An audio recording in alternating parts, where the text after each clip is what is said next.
bercerita tentang kisah horor yang merupakan pengalaman saya sendiri. Yuk, langsung saja kita mulai. 1, 2. Cerita ini bermula di sebuah pondok pesantren yang terdapat di Desa Kalibuper, Dusun Tunggang Bawah, yaitu Pondok Pesantren Mahagung Bogor. Situ ada cerita mengenai rumah yang telah dibeli oleh Abi ataupun Abah pengasuh Pondok Pesantren Mahagung Bogor tersebut. Rumah tersebut merupakan rumah yang kecil dan rumah yang memiliki bahan dasar kayu ataupun rumah sederhana. Di situ Abah membelinya guna digunakan untuk perluasan komplek Pondok Pesantren Mahagung Bogor. Cerita tersebut dimulai dari rumah tersebut. Rumah tersebut dimiliki oleh seorang janda dan satu anak laki-laki sematawayang. Anak tersebut telah ditinggal oleh ayahnya sejak dari kecil. Jadi ketika besar, pendidikan, moral, serta akhlak dari kedua orang tuanya tidak dapat ia serap dengan baik, karena hanya ada ibu yang di situ merawat dia dari kecil. Anak tersebut tumbuh besar, namun pergaulan anak tersebut tidak baik ataupun bisa dibilang terjerumus dalam pergaulan bebas. Pergaulan bebas di sini menjerumuskan dia dalam perjudian dan mabuk-mabukan. Sedangkan ibunya hanya bekerja sebagai seorang penjual nasi megana dan gorengan keliling. Ketika itu dia sudah besar, dia putus sekolah dan akhirnya dia menganggur. Apabila ibunya sudah pulang dari bekerja hasil menjual nasi megana dan gorengan, ia pun selalu meminta uang tersebut ia gunakan untuk berjudi dan mabuk-mabukan. Terus sampai kecanduan dia melakukan hal-hal hina tersebut.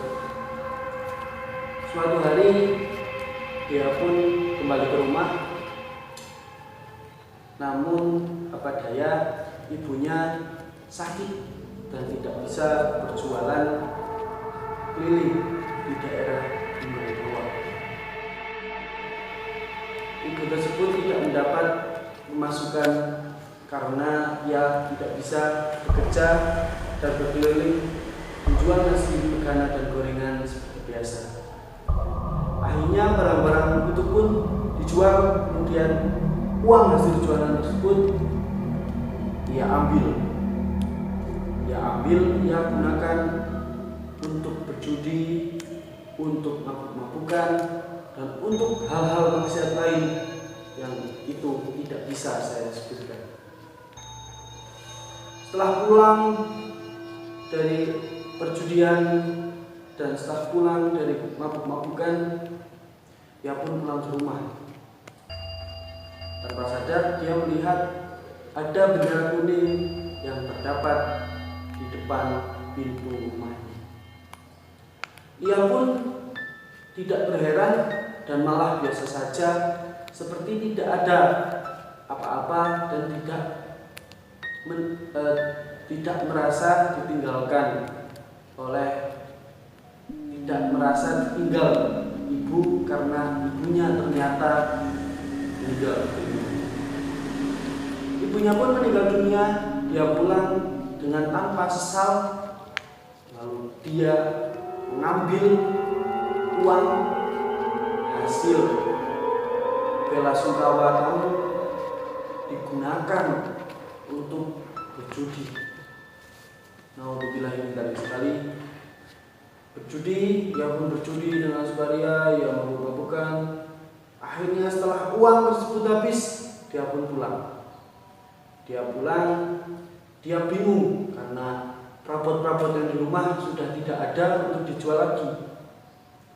Akhirnya dia melihat sertifikat rumah tersebut, lalu dia jual. Mendapat uang dari penjualan rumah tersebut, ia pun foya-foya lagi, berjudi lagi, dan mabuk-mabukan lagi. Sungguh, naudzubillahi min dzalik. Setelah berkali-kali berjudi, ia pun kehabisan uang. Akhirnya dia pulang dan dengan ambisi ingin berjudi lagi dan ingin berjudi lagi. Ia pun teringat ada cincin emas yang terdapat di jari manis sebelah kanan ibunya. Cincin tersebut tidak bisa dilepas saat ibunya meninggal. Sontak ia pun langsung berpikir. Ia pun tidak pikir panjang, langsung mengambil cangkul, sabit, dan alat-alat lain untuk makam. Setelah mengambil alat-alat tersebut, ia pun pergi ke makam. Dia melihat makam ibunya, lalu langsung dia mencangkul liang lahat ibunya itu dengan penuh semangat. Dia cangkul dan sampai ke jenazah ibunya.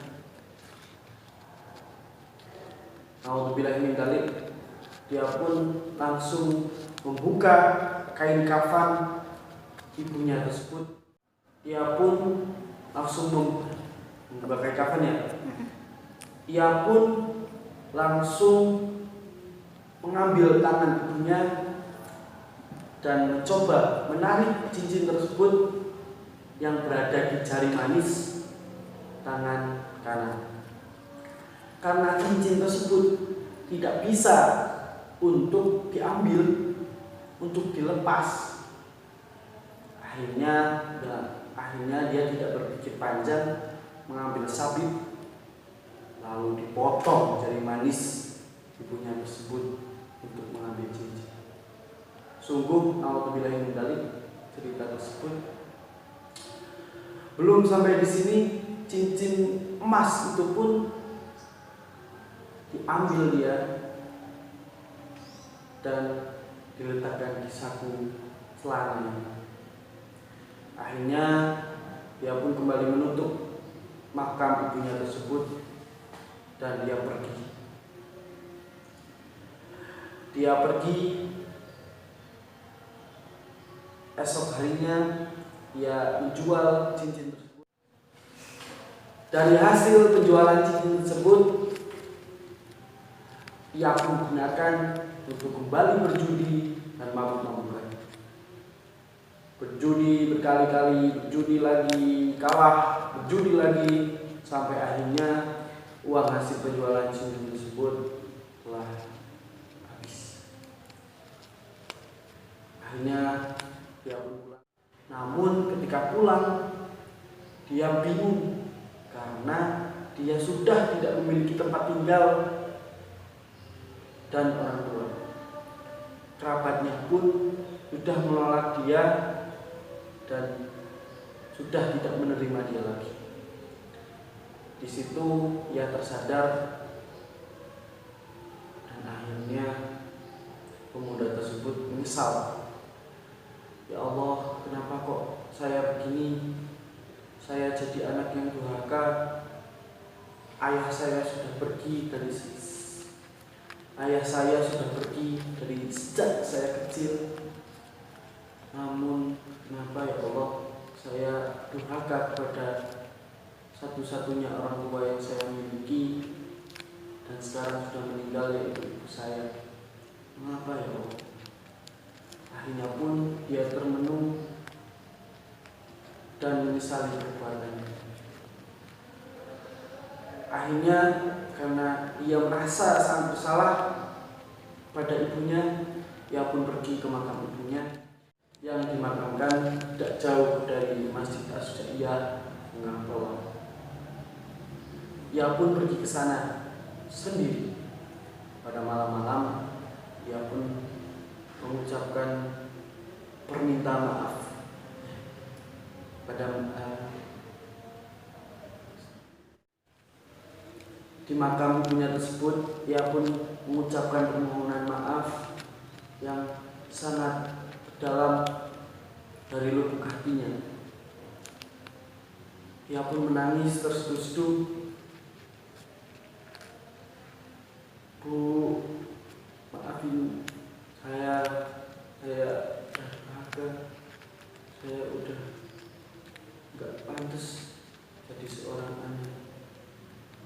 Saya melakukan Bu, saya minta maaf. Saya anak durhaka. Saya terjerumus ke dalam maksiat. Akhirnya saya melakukan hal-hal yang tidak bisa dimaafkan. Ia pun menangis terseduh-seduh, dan akhirnya ada seorang ibu-ibu yang menyapa dia. Kenapa potolin? Kok nangis-nangis kayak gue?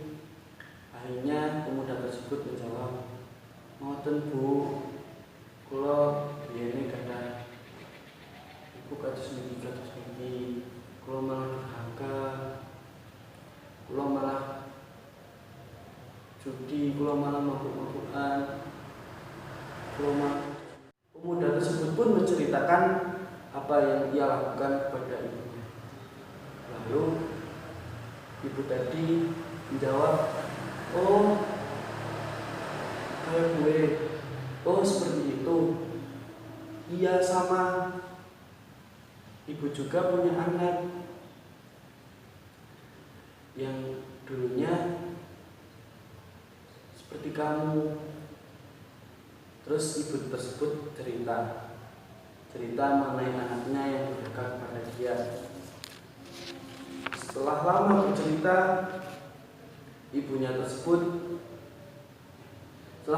bercerita, pemuda tersebut curiga. Ih, kok sama ya sama cerita aku? Gak jauh beda, malah bisa sama baru.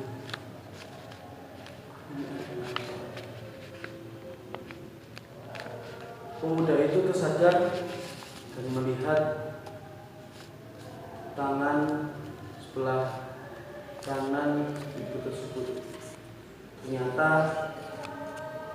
tangan sebelah kanan ibu tersebut jari manisnya sudah terpotong.